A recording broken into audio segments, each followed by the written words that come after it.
స్వాతంత్ర్య ఉద్యమ స్ఫూర్తితో దేశానికి విశేష సేవలు అందించిన వారిలో సర్దార్ వల్లభాయ్ పటేల్ ఒకరని మాజీ రాష్ట్రపతి వెంకయ్యనాయుడు అన్నారు. సర్దార్ వల్లభాయ్ పటేల్ 150వ జయంతిని పురస్కరించుకొని బీజేపీ హైదరాబాద్లో రన్ ఫర్ యూనిటీ నిర్వహించింది. బషీర్బాగ్ కూడలిలోని బాబు జగ్జీవన్ రామ్ విగ్రహం నుండి అసెంబ్లీ ఎదురుగా ఉన్న సర్దార్ వల్లభాయ్ పటేల్ విగ్రహం వరకు ర్యాలీ జరిగింది. బ్రిటిషర్లు భారత్ను విడిచి వెళ్లాక దేశ సమగ్రత రక్షణ కోసం పటేల్ ఎంతో కృషి చేశారని వెంకయ్యనాయుడు తెలిపారు. పటేల్, పివి నరసింహారావు స్వాతంత్ర్య సమరయోధులంటే కాంగ్రెస్ పార్టీకి ఇష్టం ఉండదని, వారికి కేవలం నెహ్రూ కుటుంబమే ఇష్టమని కేంద్ర మంత్రి కిషన్ రెడ్డి మండిపడ్డారు. పటేల్ దేశానికి చేసిన సేవలను బీజేపీ రాష్ట్ర అధ్యక్షుడు రామచంద్రరావు, ఎంపీ లక్ష్మణ్ కొనియాడారు.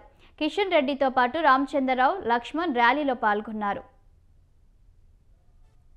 సర్దార్ పటేల్ ఒక రాజకీయ నాయకుడే కాదు, ఆయన రైతు ఉద్యమ నాయకుడు. ఆయన గుజరాత్లో రైతుల సమస్యల మీద స్వాతంత్రం రాకముందే ఆయన పోరాటం చేసినందుకు ఆయనకు సర్దార్ అనేటువంటి బిరుదు వచ్చింది. ఈరోజు సర్దార్ వల్లభాయ్ పటేల్ అంటే కాంగ్రెస్ పార్టీకి నొప్పి, కాంగ్రెస్ పార్టీకి బాధ. సర్దార్ పటేల్ గొప్పతనం అంటే కాంగ్రెస్ పార్టీకి నచ్చదు. పివి నరసింహారావు గొప్పతనం అంటే కాంగ్రెస్ పార్టీకి నచ్చదు.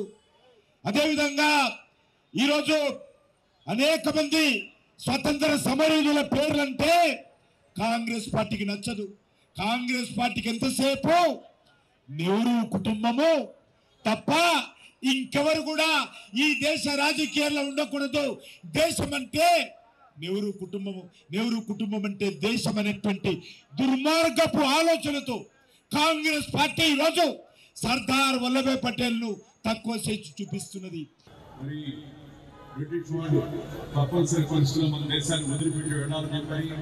అప్పుడు ఎవరైతే కాంగ్రెస్ అధ్యక్షులు అవుతారో వారి ప్రధానమంత్రి అయ్యే అవకాశం ఉంది. ఆ రోజు దేశంలో వివిధ రాష్ట్రాల్లో అందరూ అయిపోతే 15 రాష్ట్రాల్లో 14 రాష్ట్రాలు సర్దార్ వల్లభాయ్ పటేల్ నేతగా ఉండాలని చెప్పిన కోరే.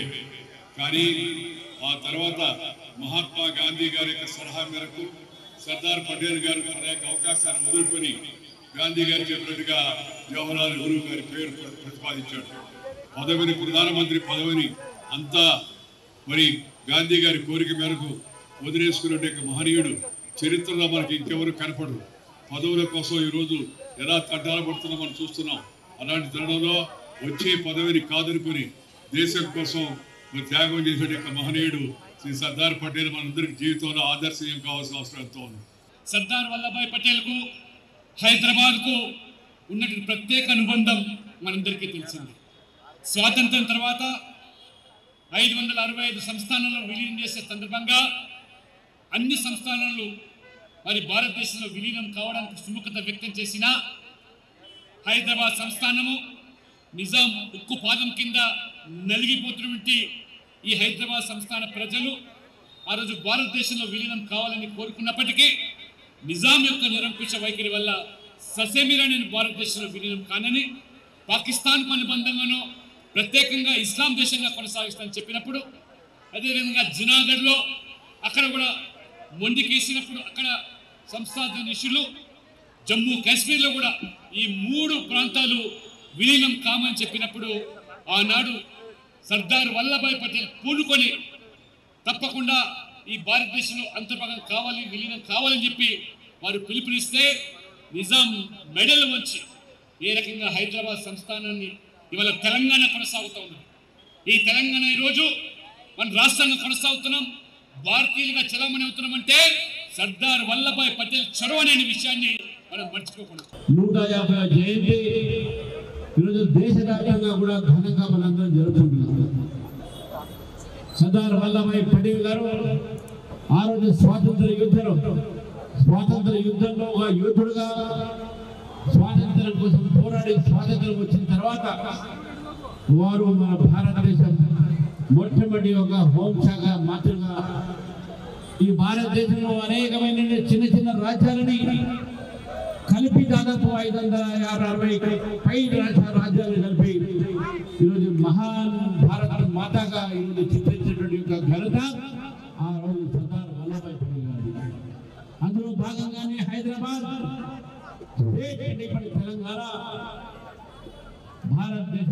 భాగం ఏంటంటే భారతదేశంలో ఈరోజు మనం గర్వంగా బతుకుతున్నాం అంటే భారతదేశం చెప్పుకుంటున్నాం అంటే భారత మాత గాలి ఇక్కడ తీసుకున్నాం అంటే కేవలం ఘనత సర్దార్ వల్లభాయ్ పటేల్ గారిది.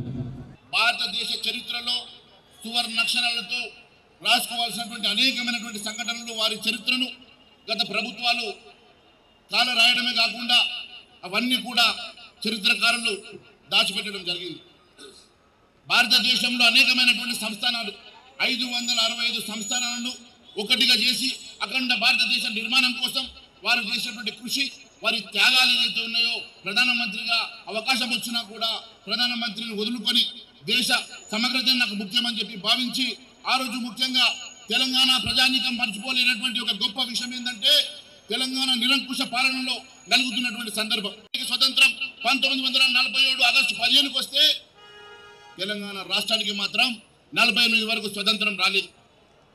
తెలంగాణ ఇంకా నిరంకుశ పాలనలో, నిజాం నిరంకుశ పాలనలో అల్లాడుతూ ఉంటే ఇక్కడ ప్రజలందరూ కూడా వారి అరాచకాలని దిగమింగుతూ జీవనం సాగిస్తూ ఉంటే సర్దార్ వల్లభాయ్ పటేల్ గారు పోలీస్ యాక్షన్ ద్వారా తెలంగాణ రాష్ట్రాన్ని భారతదేశంలో విలీనం చేసి మనకి ఈరోజు స్వతంత్ర పవనాన్ని మనము పీల్చుకుంటున్నామంటే, స్వేచ్ఛగా జీవిస్తున్నామంటే సర్దార్ వల్లభాయ్ పటేల్ని మనము మర్చి